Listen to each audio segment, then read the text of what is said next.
Hello， 大家好，歡迎你嚟到我嘅 YouTube channel 第一條影片。我叫 Candy。咁如果你見到呢條影片而你又撳咗入嚟嘅話呢，咁其實呢個並唔係一個巧合，而係我今日講嘅話題其實引起咗你嘅共鳴。我今日好想同大家討論嘅係，究竟人生有冇意義？做人究竟為咩呢？好多時候我哋生活裏邊遇到好沮喪、好失意，覺得已經冇人幫到我哋嘅時候，我哋先會問呢個問題：究竟為咩？我點解要遭遇咁多不幸？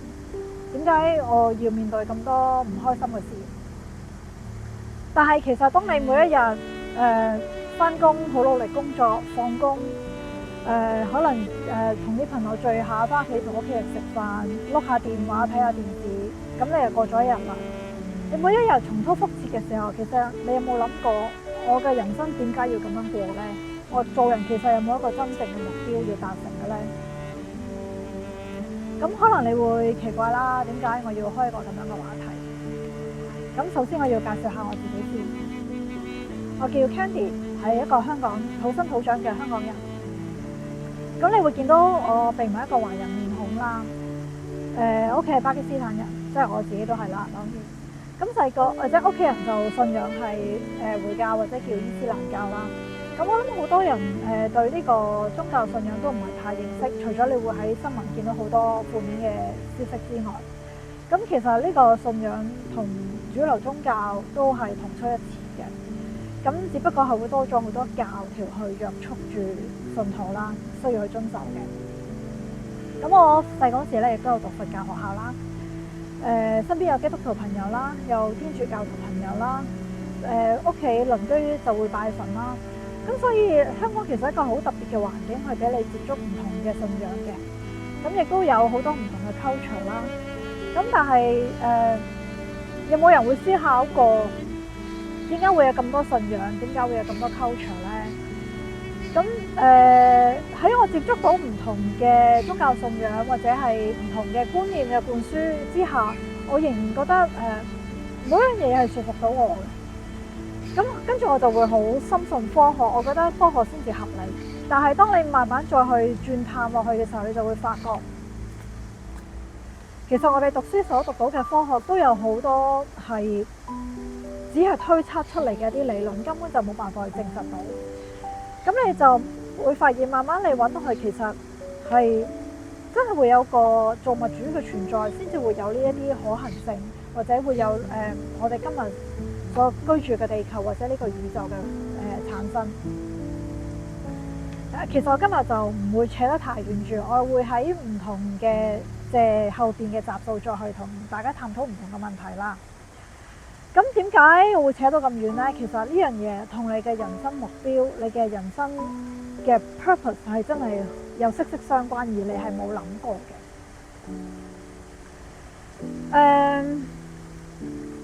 我諗我嘅成長環境同大多數人都差唔多啦，即係我有接受高等教育，跟住出去打工。但係我就會心裏邊有一把聲音，一直都覺得呢個並唔係我想過嘅生活。我心裏邊係有一個渴求，但我唔知道係乜嘢。咁我諗我嘅人生真正嘅轉捩點係出現喺7年前。咁我就有一個創業嘅機會，而呢個機會咧，其實並唔係我自己去嘅打算嚟嘅，喺一個好巧合嘅機會之下咧，就同其餘幾個 partner 咧就合作咗，就開咗間公司，就去做一個初創公司啦。咁大家當初都會好 naive 地覺得我哋會好容易成功，但係其實就真係好 naive 咯。我哋好快就會面對到好多財政上嘅困難啊，有好多真係你估都估唔到嘅問題啊，即係你生活上你點樣去解決你嘅即係必須嘅開支啊，咁所有嘢都會令到我哋之間有好多分歧。咁慢慢就即係我啲 partner 都離開啦，咁就只係剩翻我一個繼續去堅持。咁令我去堅持嘅原因其實都好特別嘅。咁喺呢個過程裏邊咧，其實即係第一，我係呢條路其實係開啟咗我嘅靈性嘅開發嘅道路，靈性覺醒嘅道路。咁我開始接觸到靜觀啦、冥想啦。咁我開始睇越嚟越多嘅資料，咁同埋我睇到，咦，即係可能喺東方世界咧，冥想呢樣嘢就已經係被冷落咗，但反而喺西方咧，反而係被發揚光大。咁嗱呢樣嘢咧又會扯開咗，但係其實慢慢你會明白點解我會講呢啲嘢嘅。咁我諗我 focus 翻喺今日嘅話題先啦。咁喺呢個7年裏邊咧，其實我遇到咗我爸爸嘅離世。呢個對我嚟講係一個好大嘅打擊，因為佢嘅離世係意料之外地發生嘅。咁當時我諗我係叫陷入咗情緒嘅低谷，我即係應該叫 totally falling apart， 即係已經係崩潰啦。咁但係就好特別在嘅地方就係事隔幾個月之後，爸爸開始報夢俾屋企人，咁就佢嘅翻嚟令到我哋覺得心裏邊有個慰藉啊，即係覺得佢好似冇離開過咁樣。但係當我將呢啲嘢分享俾我身邊嘅朋友聽嘅時候咧，佢哋反而哎呀咁樣，即係覺得好驚。即係其實喺好多人嘅生活裏邊咧，就已經被灌輸咗恐懼呢樣嘢。對一啲自己唔熟悉嘅嘢就會恐懼，但係其實驚啲乜嘢咧咁樣？即係我自己本身係有個特別體質嘅人嚟嘅，因為我由細到大都係好多好靈異嘅經歷啦。咁 which is 我發現自己其實天生就冇恐懼呢樣嘢，我係唔驚嘅。咁而因為咁咧，所以即係好多人哋會覺得好毛骨悚然嘅經歷咧，我係好輕描淡寫咁可以講翻俾你聽，我唔覺得有啲乜嘢。咁可能就係嗱，因為有呢啲嘅經歷，再加上我爸爸翻嚟，而且即係佢係會好了解屋企發生緊啲咩事，知道我哋屋企人嘅情況。而最特別嘅地方，佢話佢攞到一個 approval 去翻嚟，而且每一次佢只能夠逗留好短嘅時間，佢就會離開。咁呢樣嘢就觸發咗我個好奇心啊！即係究竟人死後嘅世界係點樣嘅咧？究竟人死後係經歷啲乜嘢咧？可能因為我發出咗呢個信號出去，而令到宇宙終於都肯俾答案我啦。咁我開始做好多嘅即係我開始睇好多嘢啦，即係我冇特登去做資料搜集，而係好無意之中，我就因為我有呢個渴求，喺我嘅 YouTube channel 裏邊就會出現好多相關嘅影片，而我並冇打過任何字去搜尋嘅。跟住我亦都會睇到一啲書，即係行下喺個書屋度就會好似有本書去呼喚緊我，要我拎起佢咁樣。咁而我一拎起就會發覺嗰本書係回應緊我想知道嘅嘢。咁我今日會講得精簡啲，就唔好講得咁複雜，即係唔好扯得太開住啦。其中一個 YouTuber 介紹過一本書，就係靈魂的旅程 Journey of Souls。咁呢本書咧係有中文版、英文版嘅。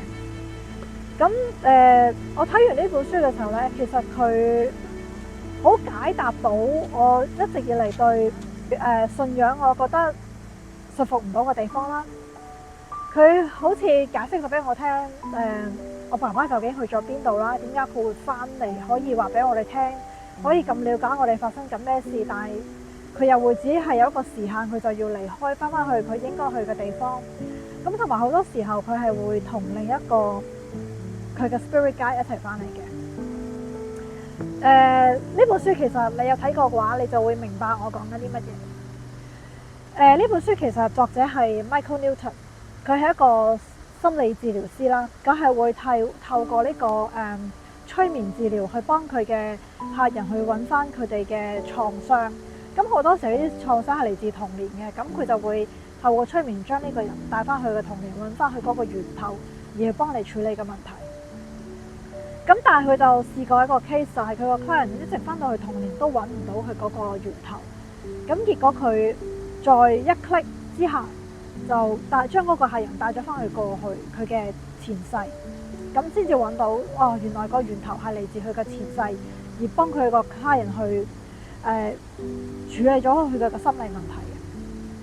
咁呢件事其實令佢都好 shock 嘅，因為佢自己都並唔係一個相信前世今生嘅人。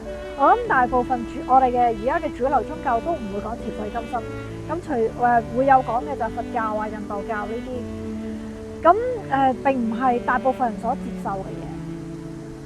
但係佢跟住就做咗好多嘅 case， 咁就發現咗其實好多其實前世係真係有嘅。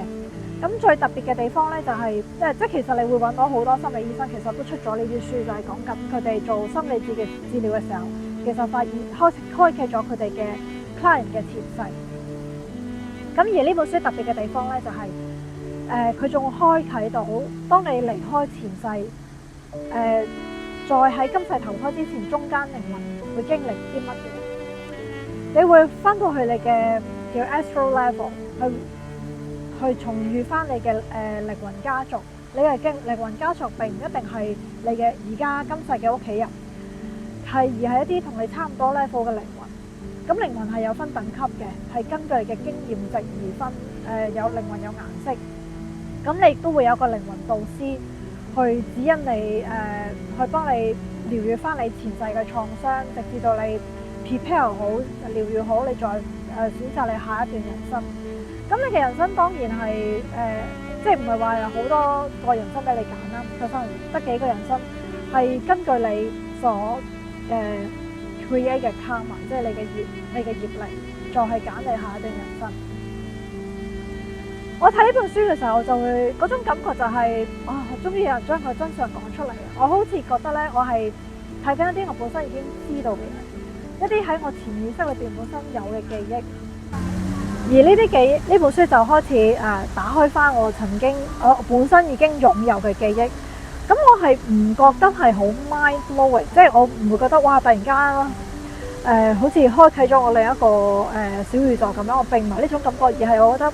我中意睇到即係睇翻個真相啦咁樣，而係當然一本書就呢本書唔會解答晒我所有想知嘅嘢，但係佢慢慢就 prepare 我，即係幫我去打開我個基礎，去一步一步咁去接受其他我將會知道嘅嘢咁樣。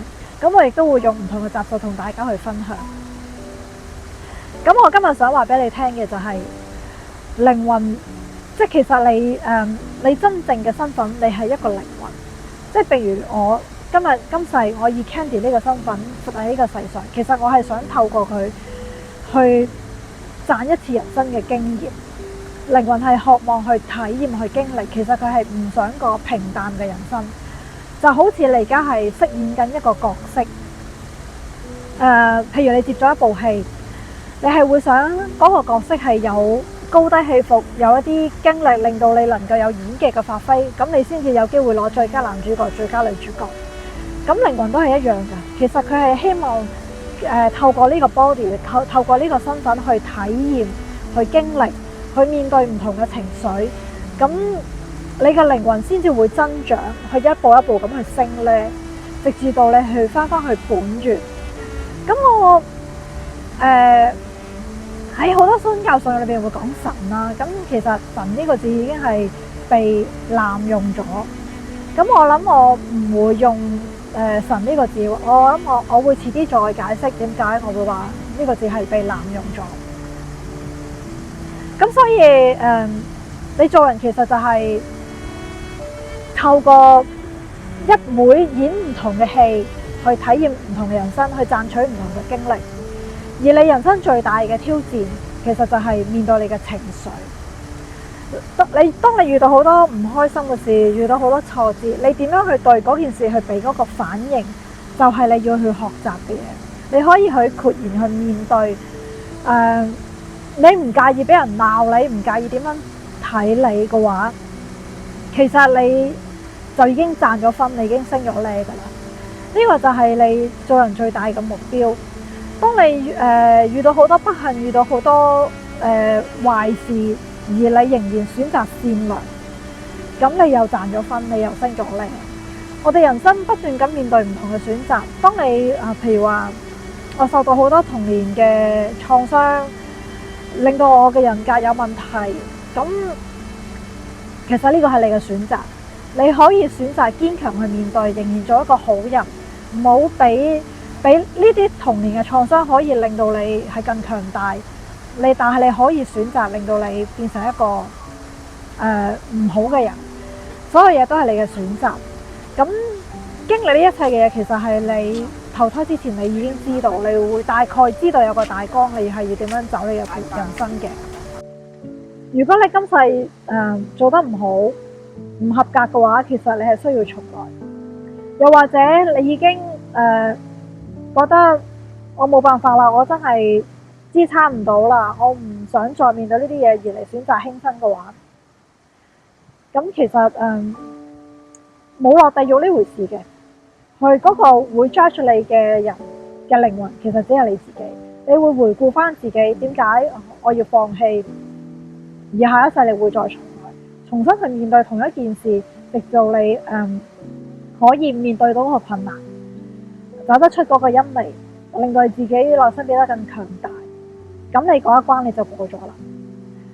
所以我希望當你面對任何處境嘅時候，你要知道試下抽離，以第三身嘅角度去睇翻自己而家面對緊嘅嘢，以一個靈魂嘅角色去睇，就係而家呢個人而家面對緊呢件事啦，佢而家有呢啲情緒，咁情緒當然要去處理，要去面對，並唔係話我置諸不理壓抑咗佢，唔係咁樣，而係你會知道你釋放咗之後，你係會識得拉翻自己出嚟。